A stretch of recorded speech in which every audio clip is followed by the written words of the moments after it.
Good morning students. इस video में हम बीएससी पार्ट फर्स्ट के विविक्त गणित के चैप्टर समुच्चय एवं तथ्य में आगे देखते हैं। उसमें है उपसमुच्चय क्या होता है, उपसमुच्चय या सबसेट क्या होता है। तो इसमें है कि कोई भी समुच्चय ए किसी दूसरे समुच्चय बी का उपसमुच्चय कहलाएगा। कब कहलाएगा? यदि ए का प्रत्येक अवयव समुच्चय बी में विद्यमान हो और इसे ए सबसेट बी से व्यक्त करते हैं। अब यदि यहाँ समुच्चय बी समुच्चय ए का अधिसमुच्चय या सुपरसेट कहलाता है। अब जैसे समुच्चय ए इक्वस टू ले लिया 2 4 6 और समुच्चय बी इक्वस टू ले लिया 1 2 3 4 5 6 और 7 और समुच्चय सी इक्वस टू ले लिया 1 3 7 और 9। तब हम देखेंगे कि यहाँ ए का हर एक एलिमेंट्स है 2 4 6 जो कि समुच्चय बी में भी है। तो इसका मतलब है कि समुच्चय ए समुच्चय बी का सबसेट है और बी ए का सुपरसेट है। तो यहाँ इस ए अगर समुच्चय बी का सबसेट है तो इसे हम ए सबसेट ऑफ बी से व्यक्त करेंगे। लेकिन समुच्चय सी में जो एलिमेंट्स हैं वो है 1 3 7 और 9। अब यहाँ 1 और 3 तो है और 7 भी है बी का एलिमेंट, लेकिन 9 जो सी का एलिमेंट 9 है वो समुच्चय बी का अवयव नहीं है। तो ये यहाँ समुच्चय सी समुच्चय बी का उपसमुच्चय नहीं होगा और इसे इस तरीके से व्यक्त करेंगे कि C does not subset of B. अब आगे जैसे समुच्चय ए और बी अगर बराबर है तो इसका मतलब है ये इफ एंड ओनली इफ कहें या फिर दोनों तरफ से है कि ए बी का सबसेट होना चाहिए और बी ए का सबसेट होना चाहिए। या हम यह भी कह सकते हैं कि अगर ए बी का सबसेट है और बी ए का सबसेट है तो फिर इसे हम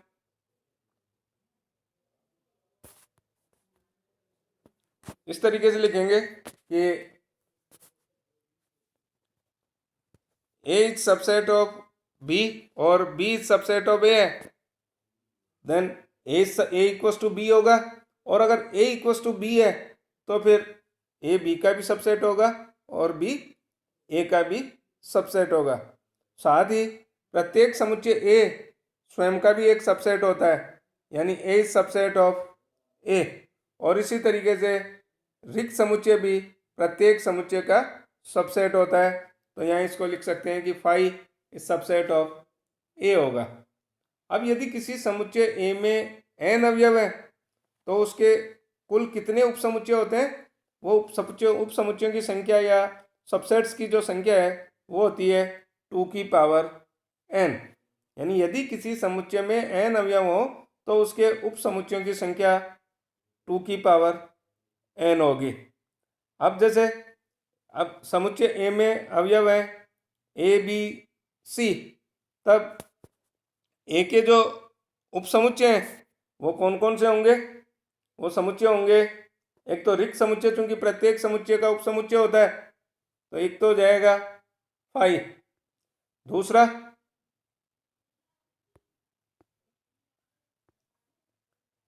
इनके एक एक एलिमेंट्स का एक सेट लें हम, कि जैसे सेट जिसमें केवल एक एलिमेंट ए है, इसी तरीके से सेट जिसमें केवल एक एलिमेंट बी है, और इसी तरीके से एलिमेंट सी वाला सेट। फिर दो दो का कि ए और बी, ये समुच्चय ए बी भी समुच्चय ए का एक सबसेट हो गया। समुच्चय में एलिमेंट जैसे ए और सी है तो ये भी एक समुच्चय ए का एक सबसेट हो गया, और इसी तरीके से बी सी। और इसी तरीके से एक समुच्चय जो कि वो खुद ही है कि प्रत्येक समुच्चय ए स्वयं का भी एक सबसेट होगा, तो ए बी सी। यानी अगर समुच्चय में ए में अवयव ए बी और सी तीन एलिमेंट हैं तो इसमें देखो कुल कितने उपसमुच्चय बन रहे हैं? ये समुच्चय आ रहे हैं टोटल 8, यानी 2 की पावर 3। अब आता है घात समुच्चय या पावर सेट क्या होता है। तो किसी भी समुच्चय के जितने भी उपसमुच्चय होंगे उन उपसमुच्चयों का जो समुच्चय होगा वो उस समुच्चय का घात समुच्चय कहलाता है। यानी किसी भी समुच्चय ए के सभी उपसमुच्चयों का जो समुच्चय है ए का घात समुच्चय होगा और इसे पी ए से यानी पावर सेट ऑफ ए से व्यक्त करते हैं। अब यदि समुच्चय ए में अवयवों की संख्या n है तो इसे तब हम कहेंगे कि ऑर्डर ऑफ पी ए यानी पावर सेट ऑफ ए में कितने एलिमेंट्स होंगे, यानी पावर सेट ऑफ ए का जो ऑर्डर होगा वो 2 की पावर n हो जाएगा। जैसे हम कह रहे हैं कि यदि मान लिया जाए समुच्चय ए में अवयव है 1 2 3 और 4, यानी इस समुच्चय में कितने अवयव हो गए, 4 अवयव हो गए। अब इसका पावर सेट ऑफ ए क्या होगा, इस समुच्चय के जितने भी उपसमुच्चय बन रहे हैं उनको एक समुच्चय के रूप में लिख दिया तो ये पावर सेट ऑफ ए आ गया। और चूंकि इसमें 4 एलिमेंट हैं तो पावर सेट ऑफ ए में कितने एलिमेंट होंगे, 2 की पावर 4 मीन्स 16 एलिमेंट्स होंगे, जो कि हैं 5 1 2 3 4, इस तरीके से 1 2 1 3 एंड सो ऑन। आगे देखें हम तो ये 1 2 3 4 लास्ट, तो ये टोटल 16 एलिमेंट्स इस पी ए में आ रहे हैं। अब आता है सार्वत्रिक समुच्चय या यूनिवर्सल सेट। अब कोई भी समुच्चय मान लिया जाए हमें कई समुच्चय ए बी और सी इनका निर्माण करना है, तब हम एक ऐसा समुच्चय यू लेते हैं जिसके अवयवों से ए बी सी इन समुच्चयों का निर्माण हो जाए।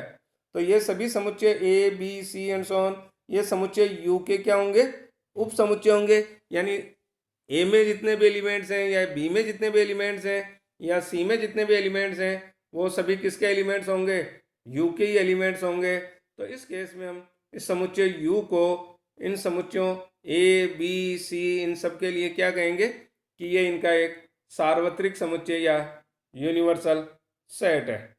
जैसे ये समुच्चय ए में एलिमेंट्स हैं ए बी और सी, इस तरीके से समुच्चय बी के एलिमेंट्स आ रहे हैं 1 2 3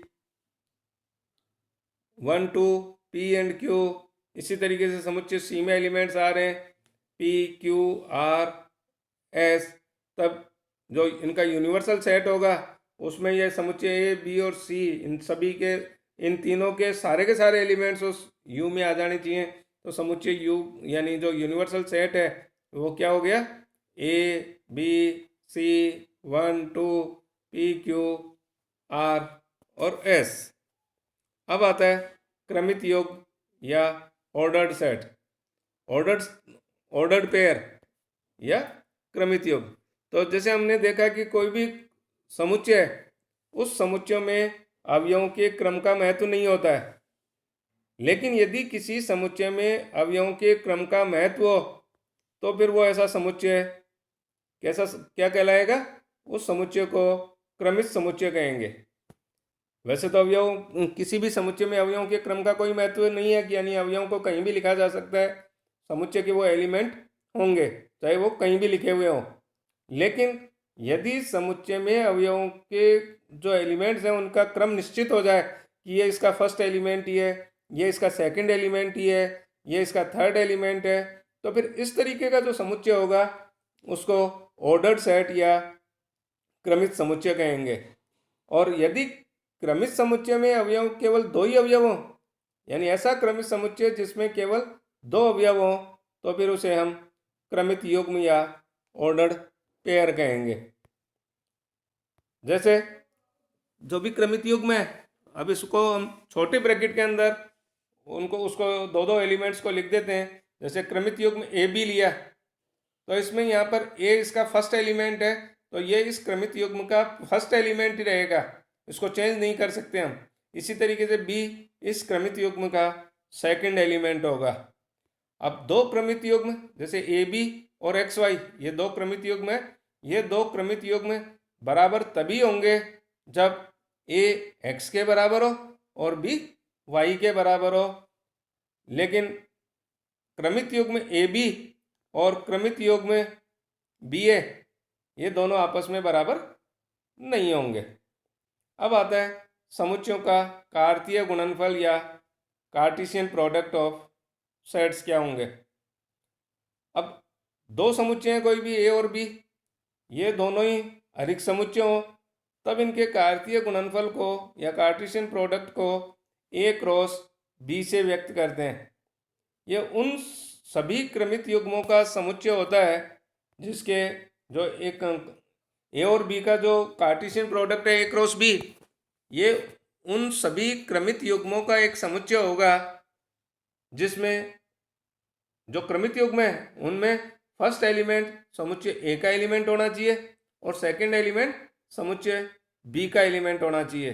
अर्थात ए क्रॉस बी को हम किस तरीके से कह सकते हैं कि A cross B equals to set of all ordered pair A B such that A belongs to A and B belongs to B.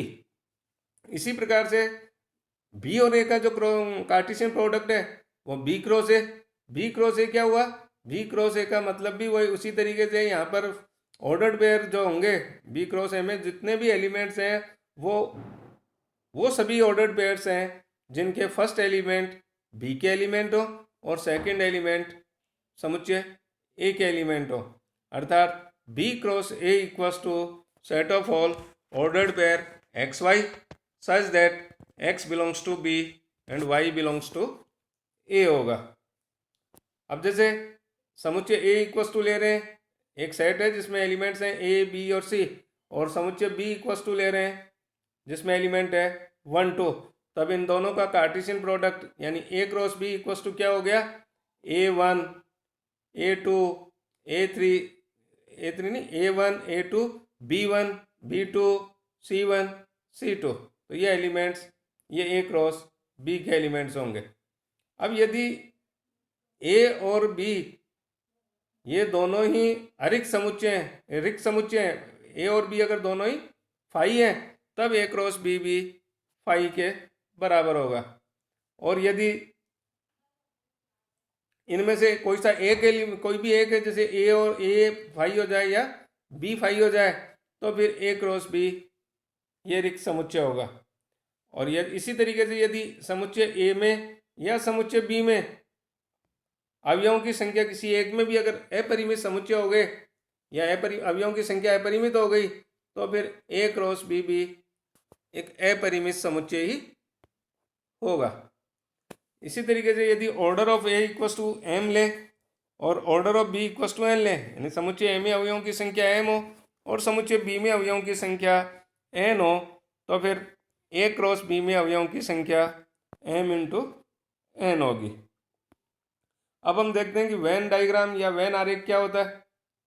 तो वेन आरेख एक तरीके से समुच्चयों को जो समुच्चय हैं उनको हम आरेख बनाकर यानी एक डायग्राम बनाकर उनको प्रदर्शित करते हैं, और यही विधि उनकी वेन आरेख कहलाती है।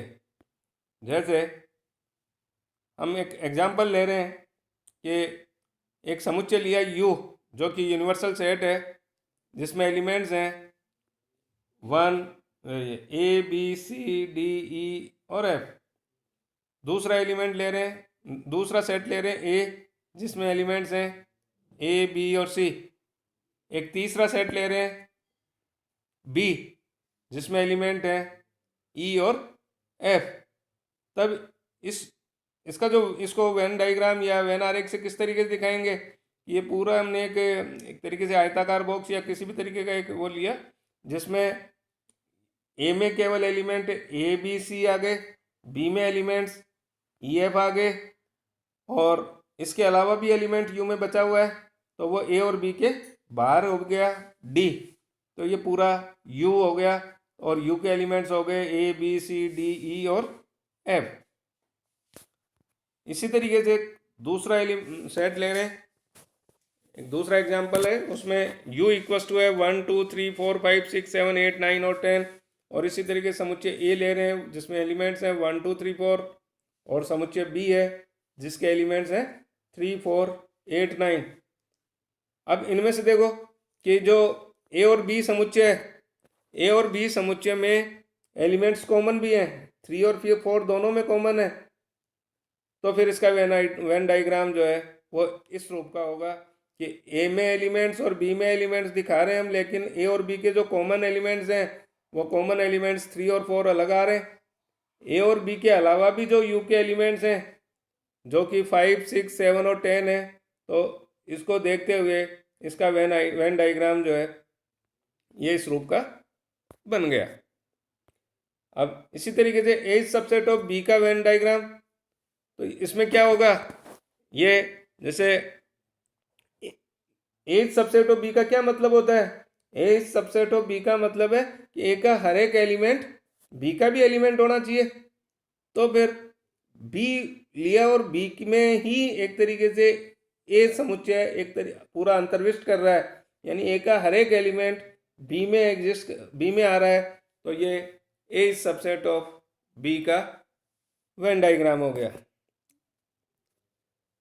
अब आता है दो समुच्चयों का संघ या समुच्चयों का सम्मिलन या यूनियन ऑफ सेट्स क्या होंगे। तो अगर ए और बी दो दिए गए समुच्चय हों तो इनके संघ का मतलब है ये उन सभी समुच्चयों का समुच्चय होता है जो या तो ए में या बी में हो, और या फिर ए और बी दोनों ही समुच्चयों में हो, और इसे हम ए यूनियन बी से व्यक्त करते हैं।